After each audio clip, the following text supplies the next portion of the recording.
আসসালামু আলাইকুম, সবাই কেমন আছেন? আশা করি সবাই ভালো আছেন। যাই হোক, আপনাদের মাঝে চলে আসলাম কেন জানেন? আজকে তো দেখতেই পারতেছেন আমি কিন্তু কাপড় পরেছি। আর ইরাকে আসার পরে এরকম বাংলাদেশের থেকে কাপড় আনা হয়নি, পরতে পারি নাই।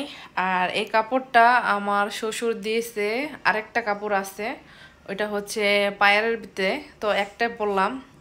চিন্তা করলাম যে একটা ভিডিও তৈরি করি, আপনাদের সাথে শেয়ার করি। আর এই ভিডিওটা হয়তো আমার বাংলাদেশের মানুষেরা সবাই দেখবে, যেহেতু আমার শ্বশুর দিছে আমারে, এই জন্য ভিডিওটা করা। যাই হোক যাই হোক, আমার কাপড় পরানোর মানে স্টাইল হচ্ছে আলাদা। এক একজন এক এক রকম পরে, আমি আসলে কাপড় পরতে পারি না, তাই আমার মন মতো করে আমি পরছি। জানি না আমাকে কেমন দেখাচ্ছে, তো আসলে সাজগুজও ওরকম না, নর্মালি। যাই হোক, কাপড়ে বাঙালি মেয়েদেরকে অনেক সুন্দর লাগে। আর যেরকম হোক না কেন, বাঙালি বলে কথা। বাঙালিতে মানে বাঙালি কাপড়ে হচ্ছে নারী, আর ছেলেদেরকে পাঞ্জাবি এগুলাতে সুন্দর মানায়। যাই হোক, সমস্যা নাই, শাড়ি পরছি তো। আর একটা শাড়ি আছে, ওইটা আপনাদেরকে দেখাচ্ছি। যাই হোক, আপনারা লাইনে থাকেন।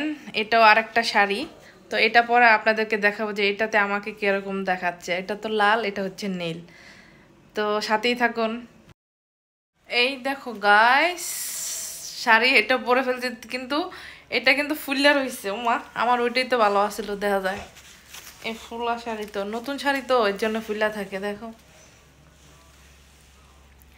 কেমন লাগছে বলো তোমরা? সুন্দর লাগছে?